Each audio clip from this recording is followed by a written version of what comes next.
मेरे महबूब ने फरमाया था ये मेरा बेटा सैयद, ये मेरा बेटा सैयद है। तो मौला हसन मुजतबा पर बाज लोग मोहब्बत करने वाले भी कई दफा इतराज कर देते हैं कि वो जी उन्होंने सुलह क्यों की, क्यों सुलह की इमाम हसन अलैहिस्सलाम ने, नहीं करनी चाहिए थी।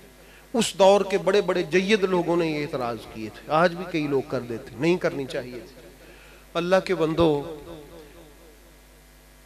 मौला हसन सुलह ना करते तो क्या करते हैं? कभी उस दौर का सियासी मंजरनामा पढ़ के देखें क्या था। कितने दुखी थे मौला हसन मुजतबा। वो बचाना चाहते थे उम्मत मुस्तफ़ा को, बचाना चाहते थे रसूलुल्लाह की उम्मत को, और उनके सामने एक ही रास्ता था कि वो इक़्तिदार छोड़ दें। क्यों? इक़्तिदार आने जाने वाली चीज है, लेकिन उम्मत मुस्तफ़ा को बचाना, उम्मत मुस्तफ़ा की बका के लिए, उम्मत मुस्तफ़ा की हिफाजत के लिए, उम्मत मुस्तफ़ा को बचाने के लिए, इनकी खूनरेजी से इनकी हिफाजत की खातिर आपने फरमाया हमें इक़्तिदार की हवस नहीं है, हम इक़्तिदार पर काबिज नहीं रहना चाहते। ऐ मेरे नाना की उम्मत, हम तुमसे मोहब्बत करते हैं, तुम्हारी हिफाजत के ख्वाहिशमंद हैं, इक़्तिदार के ख्वाहिशमंद नहीं है। अगर कोई इक़्तिदार लेके मेरे नाना की उम्मत को बचा दे और उनको कुछ ना कहे तो हसन इस बात पे भी राजी। ऐ मेरे मौला हसन, आपकी मोहब्बतों पर कुर्बान जाऊं, उम्मत ने आपको समझा नहीं, उम्मत ने वफा नहीं की हसन मुजतबा से। आप फरमाते आपने क्यों ये सुलह की थी? आपने ये इब्ने तारीख इब्ने खलदून आप पढ़ के देखें, तारीख इब्ने खलदून जिसको कहते हैं, या अंसाबुल अशराफ अल्लामा बलादरी की पढ़ के देखें, मिलेगा आपको वहां से कि आप उस वक्त खिताब कर रहे हैं। आप फरमाते हैं लोगों, कल सिफीन जब थी, मेरे बाबा का दौर था, तो दीन तुम्हारी दुनिया पर गालिब था, आज दुनिया तुम्हारे दीन पे गालिब आ चुकी है। 10-10 लाख दिरहम इमाम हसन अलैहिस्सलाम के सिपा सलारों को दे के अपने पास बुला लिया गया, और हजरत कैस बिन साद ने खत लिखा इमाम हसन मुजतबा को कि आपके अपनी फौज के लोग हाकिम शाम से मिल गए हैं, और उन्होंने ये खत, हाकिम शाम ने खत भेजे कि ये खत आपके लोगों के मेरे पास आए हैं कि अगर आप चाहें हमारे साथ कोई साजबाज करें तो हम गिरफ्तार करवा देंगे इमाम हसन मुजतबा को। तो हबाब गिरामी, मैं क्या बताऊं कितने मजलूम है मेरे मौला हसन। ये सियासी पसे मंजर है उस दौर का। आप फरमाते हैं दीन पर दुनिया गालिब आ गई तुम्हारे ऊपर, तो उस वक्त बेहतर यही था कि इमाम हसन मुजतबा अहले बैत की हिफाजत भी कर लेते और इन लोगों की भी हिफाजत कर लेते, और वही इमाम हसन ने किया। वरना ये नहीं है इमाम हसन को लड़ना नहीं आता।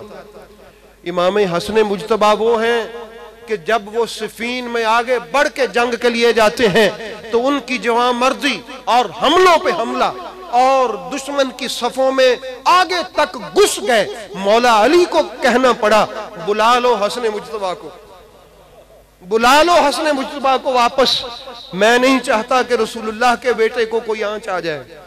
इस जवां मर्दी से लड़ते थे हजरत हसन मुजतबा के दुश्मनों के आप सफ़े पलट देते थे जिस तरफ आप जाते थे।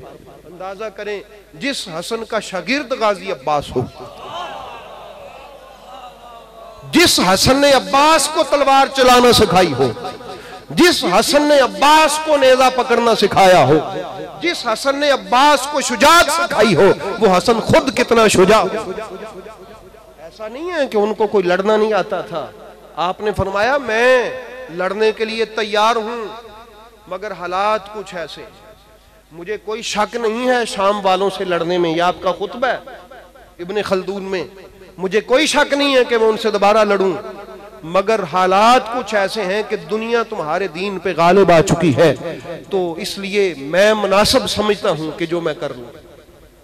तो इसलिए अहबाब गिरामी, वैसे मौला हसन के ये अल्फाज ही बड़े ज़बरदस्त हैं कि वो जो जिन्होंने मुझसे हुकूमत ली है वो मेरे साथ वादा करें कि कुरान और सुन्नत पर अमल करेंगे। बस इसे एक जुमले नहीं, माजी और हाल और पीछे सारा कुछ बयान कर दिया इमाम हसन मुजतबा के एक जुमले ने। कि हम जंग इक़्तिदार के लिए नहीं कर रहे, हमारी तुम्हारी लड़ाई किसी और वजह से नहीं है। इस जुमले ने बता दिया कि मैं ये जो मैदान में खड़ा हूं इसलिए खड़ा हूं कि कुरान पर अमल हो और सुन्नत पर अमल हो। कुरान और सुन्नत पर अमल होगा। आवाज आई कि हाँ होगा। अब होगा या नहीं होगा ये बात का मसला वो जमाने ने देखा कि हुआ है या नहीं हुआ। इमाम हसन मुज्तबा ने बता दिया कि हम इसलिए लड़ रहे थे, ना कुरान पे अमल हो रहा था ना सुन्नत पे अमल हो रहा था। ये बाकायदा तौर पर हमारी मुस्तनद कुतुब में ये जुमला मौजूद है कि इमाम हसन मुज्तबा ने जो सबसे पहली बात लिखी, फरमाया ये मेरे साथ वादा करे कि कुरान और सुन्नत पर अमल होगा। तो अहबाब गिरामी कदर, एक तो ये बात है, हालात कुछ ऐसे थे कि इमाम हसन जानते थे कि यहां मैं कोई करबला अभी बर्पा नहीं करना चाहता, अभी कई हुर जो हैं उनका इंतजार है, अभी उस करबला का वक्त नहीं आया। उस करबला तक ले जाने के लिए जरूरी है कि हालात को सुलह की तरफ पलट दिया जाए और इस नाना की उम्मत की हिफाजत कर ली जाए। मुहाफ़िज़े उम्मत मुस्तफ़ा हजरत इमाम हसन मुज्तबा, जिन्होंने बड़ी हिकमत अमली से लेके आगे वक्त को चले, तो ये हजरत हसन मुज्तबा हैं। तो अल्लाह रब्बुल आलमीन ने इन पर बड़ा करम फरमाया।